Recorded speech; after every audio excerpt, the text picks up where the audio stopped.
In UK, I work very, very, very, very hard. Wow. Extremely hard. Correct something, you know. Why is it that people in the UK, Yes. people that is here in Africa, are looking up to people in the UK, but they are saying that they are stingy. They don't they don't give out. It's true. Like true. we here in Africa. Yes, I have heard people say that. Yeah. And as an half and half, Yeah. I introduce Ghanaian food, Nigerian food, okra soup, you know, and actually, secretly, my kids actually prefer eba to bamboo. Yes.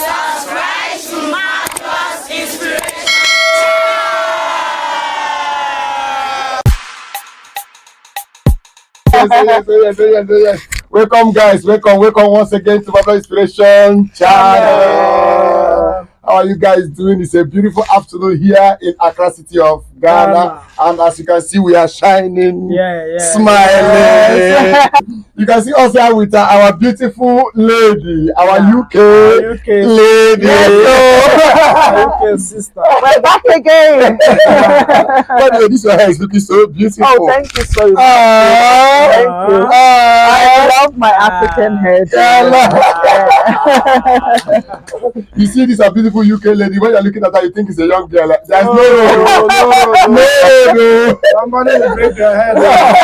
This is mother of 4 children. 4 children. Wow. Yes. Wow. You gave birth to all of them in UK? That's right, I did. In UK? In UK. They are UK citizens. Very much. But they're African blood. They must be in Africa too as well. Yes, guys. Guys, we have come on your way once again today with a very powerful one. Guys, what are we discussing today? Our beloved wife, sister, half Nigeria, half Ghana. So what are we here today with our beautiful sister? Yes, our beautiful sister, after spending 30 years in United Kingdom. Maybe 30 days. 30 years. 30 years. 30 1, years. 2, 3, 4, 5, 6, 7, 30. That's right. Wow. That's a lot of years. Like seriously. I should stay looking young. Like seriously. Thank you. Thank you very much. After spending 30 years in the UK, she have a story to tell us. She have advice to give us. She have what she have to say for those of you that are also planning to relocate to abroad, UK or any part of the world. Now she is arranging, planning to come back to Africa because there is no place like home. There is no place like home. Home is home. Sweet home. When I go southwest, east and north, I always come back home. That's it. So guys, sit down, relax, and enjoy this beautiful video with us. Make sure that you don't miss any single moment of this video. I promise you are going to enjoy it. Thank you so much, our beloved sister. Thank you. After having 4, how do you manage to look so good like this after having 4 children? It's in the genes actually. Ghana, Nigeria, half and half. So you mix it. I mix it and I have this very unique. Wow. All right, guys, let us know what our sister wants to tell us about her experience in UK after 30 years. And now that she is planning to come back to Africa, let us know her plans. Let us know her advice. Please, if this is your first time of coming to this channel, do us a favor by subscribing to this channel. Press pakam. Press notification bell so that anytime we post a video, you'll be the first to know. Yes. Okay, so let's hear from you, please. Okay, so I'm not sure if any of you have watched my last video with my brothers here. In fact, it's really amazing coming back to, you know, and I have brothers for life now. You know, so I'm happy to be back here and everything like that. So my name is Angelina. I live in UK. Born in Ghana actually, and if you know a little bit about me, again from the last video, it's 50-50. Half. Go and watch that video. That's right. Watch the video. It's showing on the screen now. Go back and watch the video. This is it. You know. So so I left this country when I was about 13, but I lived in Nigeria a long time before that. In my earlier days. So I stayed in Ghana for about maybe 2 years. Before moving to the UK. I've been in UK for over 30 years now. I've got 4 kids, so do the math. Don't ask me my age. First of all, what motivated you to leave Africa to UK? Well, I was actually under my parents. Okay. So basically my parents planned for me to be in the UK for school. Yes, so I joined my parents. All right. And when you're a kid, it's quite exciting, You said you're going abroad, it's very exciting. It's like really lovely. And so don't get me wrong, going to UK at that age is fantastic, but there's something called home. Okay. And home will always draw you home. So just to rewind, basically, I've been in UK. I went to secondary school in UK. Okay. I only did 1 year of secondary school here, so I don't really have many friends. So hence, I've attached myself to my brothers. Yes. So schooled in UK, secondary, college, university, working, married, 4 kids. So basically, I have lived majority of my life in the UK. Yeah. And actually, you met your husband in UK. That's right, I did. Very much so. Okay. Yes. So your husband now, he's still he's a citizen over there. Yes. He's all citizen, but we're all gonna come home. Eventually we'll come home, For everybody that's planning, or anybody that's planning to go into UK or any Western country at all, first of all, what I would say is that it's amazing if you are a young person. In my opinion, a young person, because you can take advantage of the facilities, the schooling, the education. Everything is at your fingertips. As long as you want. That's a young person. As a young person. Within the age of from my age, from my age to about maybe 21, 22, maybe that's too low. Again, realistically, I'll say up to 30. Let's just give it up to 30. The reason why I say that is that, you spend a lot of time educating and feeding yourself into the system and trying to figure things out and everything. If you haven't really got any support system, it's difficult. It is very difficult. So first of all, being young and having somebody at least support system. Like somebody. Your parents. Mine was my parents, exactly. If you don't have that, you struggle a lot because you need that support. You're in a new country. You need somebody to show you the way to navigate and everything especially like a that. woman. It takes time. It takes time. So imagine that you're in UK. Let's say in your 30s, you've gone into UK. It will take you a good maybe 3, 4, 5 years to actually or even more to adapt to the system. So for me, going into any Western country, when you are younger, you have all the time in the world to explore, to do things. Because but you still need to come back. But from 30 going, that's like, okay, you need to find your feet. Imagine it takes you about 10 years to find your feet. Wow, you're already 40. You're already 40. You understand? Why are you going to hustle yourself so much and at that age? Especially if you have an establishment here. If you have something going here, you're better off keeping that something. But many people spend their whole life dreaming about going to the Western country in their 30s, in their 40s. Well, what are you going to do at 40? For me, I wouldn't say it's advisable, but when you're young, education is key. You can also build a network of friends when you're young, because that's where you make friends in school, in various institutions. When you're older, no support system, no network. How often do you come to Ghana? I come to Ghana 3 to 4 times a year. Oh, wow. That's wonderful. That's right. Wonderful. So now it means that you also have the idea of what is happening here in Africa. Of course. Mixed up with the idea in UK. In UK. Africa is amazing. Africa is a land of opportunity. Africa is land of freedom. For me, that's how I will sum it up. And then we want to know, comparing your life there and here, how have you been living in UK all this while? In UK I work very, very, very, very hard. Wow. Extremely hard. How hard? I work very hard. Extremely hard. No joking about So it means that if you if you don't know how to work hard, you can't live in. No, you can't. Tell us more. You cannot survive. You need to be hardworking. Oh. You people are holding 2-3 jobs, okay?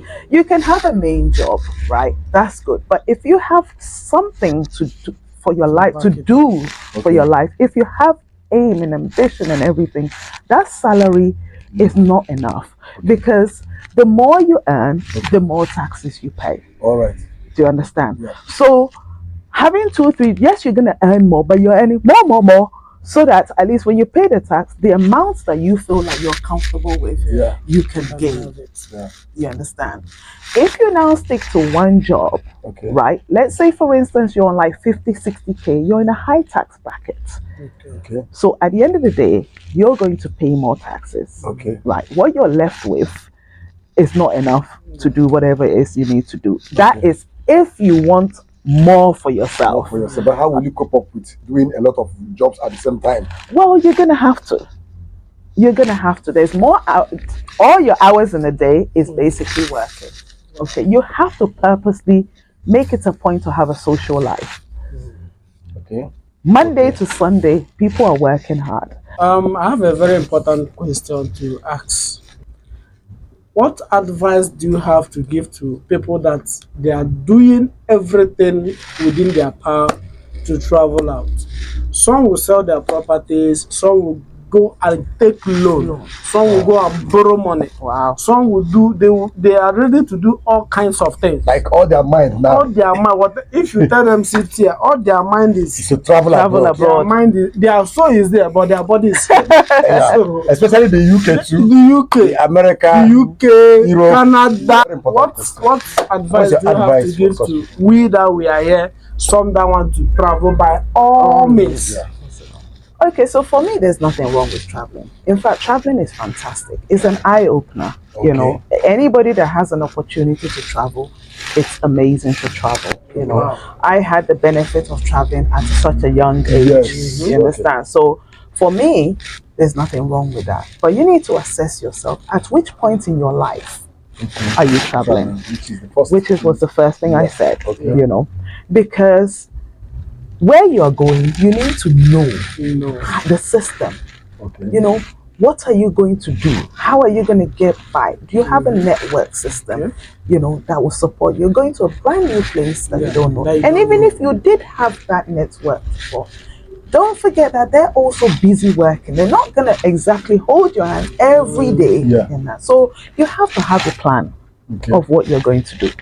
Now, selling all your assets and everything like that, to go to a place where you don't know, I think is rather, you know, risky. For me, it's very risky. It's very, very risky because things could go wrong.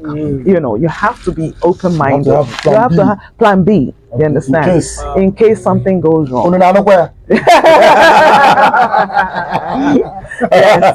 Yes. So that's you know. So for me, I would say, prepare yourself, plan yourself, and don't get rid of leave something behind.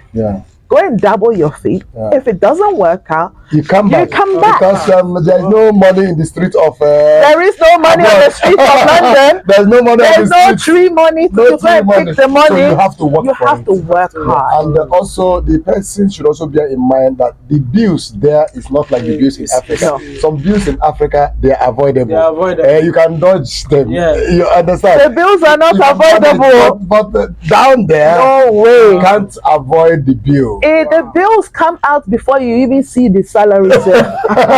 So one more question I want to ask you, if you don't mind.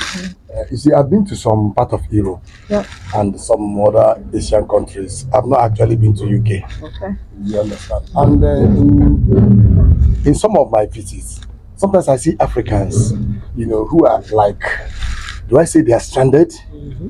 You know, they left Africa for many years.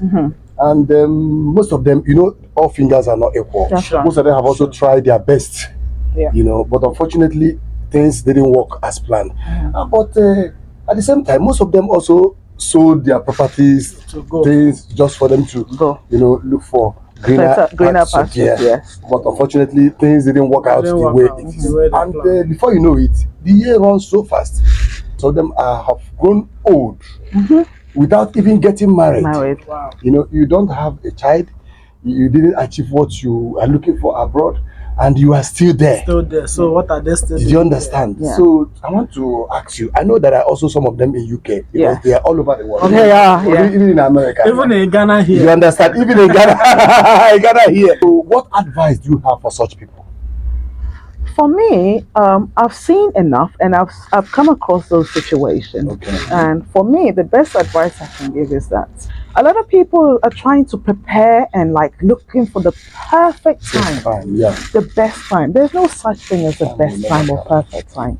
You know, time's always running, never really a best time. Yeah. So just do it. A lot of people that are older now, they regret it. You hear it, you know, that they have nobody because you've left so long. Yeah. You know, you haven't been back and forth. You haven't really made any network. So you're just better off just to go back to where you come from. Back, really, come to back home. Come back home. You know, come back home. Come home at the right time. Okay. You know, for me, the right time is before your 50s. Before your 50s, come home. People will wait for retirement, right? Maximum 50. Maximum 50. Yeah. There's no point in waiting till 65, 70. What are you? What are you coming to do at 65? You haven't really established anything. Yeah. You know, it's difficult. So come at a good time where you know that you can still establish a network. Still start from you somewhere. can still start from somewhere and correct some things. You know. Why is it that people in the UK, people that is here in Africa, are looking up to people in the UK, but they are saying that they are stingy. They don't they don't give out. It's true. Like true. I have heard people say that. Especially US. Because you have to pay a lot out. Your bills are a lot. Everything is calculated. Before your bills, you calculate everything to the T. So you cannot afford to lose anything. And that way of life, you carry it with you everywhere because you're programmed to think in that way. So does it mean that somehow we in Africa here, we are much more better than some people over there? I would say so, very much so. Very much so. I actually do admire the Africans because I think we're portrayed as not having enough. But the good thing is that even with the little that you have, you're able to extend your hand, you know, and that is amazing. For me, the culture and everything, you know, builds up to people. Whereas over there, you know, you can give away. Obviously, we have charitable, you know, things that we do and everything. But to be honest, you pay out so much that even the charity that you're giving, you calculating it and everything like this, how to do and everything. Sometimes it depends on individuals too. That's very true. But there are also people in UK I know that also they can also give. They do give. Yes. One important question I want to ask you is about the family. If I'm not interfering, go ahead. So I want to know. Your children, you delivered them in UK. Yes, I did. So how are you, matching the way of life of the UK and Africa? How are you bringing them close to Africa to know that they are not really from UK? So how are you, bringing that consciousness? We communicate a lot. I speak to them a lot, and one of the things that I start off with is our culture. Culture is very, very important. Very important. I feel like if you to go forward in life, you need to know where you're coming from. You understand? So the culture is very, so our culture are foods that we eat. And as an half and half, I introduce Ghanaian food, Nigerian food, okra soup, and actually, secretly, my kids actually prefer eba. I love this. My children, I love it. Especially Nigerian egusi. That's right. Yes. The last time I saw the husband showing head egusi. Yes. That's serious. That's serious. So the food, and even our outfits. Me as a mother, I have to live by example. So that I wear a lot of our prints, our outfits. I wear it out. I'm very proud to wear my outfit. I see. I see. And when they see me, they, mommy, you look good. It sinks in. Although you're probably not thinking that they would wear it. It is sinking in. You see it. So and then also, introducing them. We come on holidays. I try and come with my kids maybe every 2 to 3 years. Okay. Whilst I do the month, the 4 times a year, with them is like 2 to 3 years. Okay. So next year, hopefully, I'll have the whole squad here. I've already planted the seed. You're coming. And this time around, they're coming here to meet us. That's right. Yeah, we are going to fire them with Absolutely, absolutely. So another question I have. Your children over there, they speak Did they speak Igbo language? Did they speak Yoruba? Okay, so that's the only thing I failed on, right? That is one thing I failed on. Okay. I failed on it because my own father mainly spoke English to me. Although, community-wise and everything, he spoke the language, but my father always spoke English. Okay. So I don't know, being a parent, I also automatically started speaking English. Yes. So one mistake that I made is that to actually introduce the dialect to them from the early age. You know what funny about these children? It doesn't take them anything to just know. That's what I've discovered. Just like my children. Yeah, that's what I just put them in environment. They will pick it. Yeah. So as usual, they will listen and they hear what I'm saying. Okay. But they will not speak it. Okay. Okay. So at least we're halfway there, right? Yeah. After spending such years in UK, so how are you programming to come back to Africa?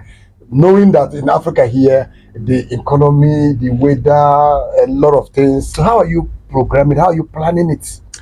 For me, I feel like spending a good 30 years in the UK. Okay. I feel like where I've reached now, I think I don't want to pursue anything further anymore because I feel like I've reached where you have that's right. So the next thing is to actually come home. I don't want to come home in retirement, unfortunately. There's more to life than that, so you're still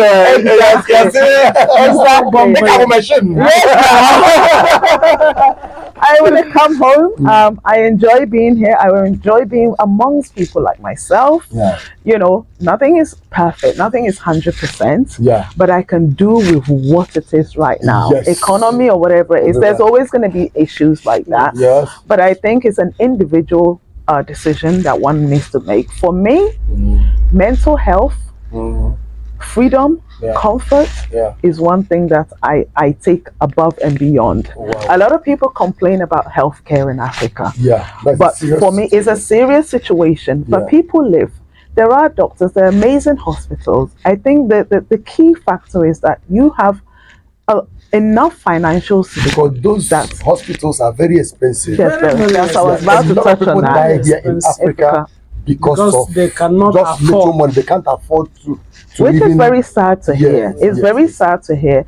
So we're asking our leaders, even individuals as well like this. It's not just about bricks and mortar where you put up buildings and that. Let us also think about these clinics and things like that, and also offer a basic service. Have people there's that humanity. So your husband, how is he, going about making this arrangement with you of coming back? Is he very comfortable with it? Sorry to You don't know whether you want to come back. That will probably be another story for another day. Seeing his wife looking so beautiful. I invited him. I don't have to pay for vitamin D. This is natural vitamin D. Nigeria call it follow come. Exactly. I think he will follow come. Wow. It's a very good time with you once again. We are so happy to have you back again. But something is telling us that you are traveling back to UK. Oh yes. We're going to miss you. I know. I miss you that already. I will be back. I'll be back. Are you coming back tomorrow? No, not tomorrow. I need to go prepare. You need to go pay bills. So one more word to our people on this topic. One more word for them before we leave. So for me, the advice is that, whatever is important with you in life, pursue it and pursue it well, but do not neglect your mental health as well. What is important in your life, pursue it and pursue it well. Wow. That's why I enter very, very well. She did well. Thank you. Yeah, too much. Guys, thank you so much for coming. Please, if this is your first time of coming to this channel, what are you waiting for? Subscribe to this channel. Subscribe. Press notification bell so that anytime we post video, you'll be the first to notify. Thank you once again, and we say bye.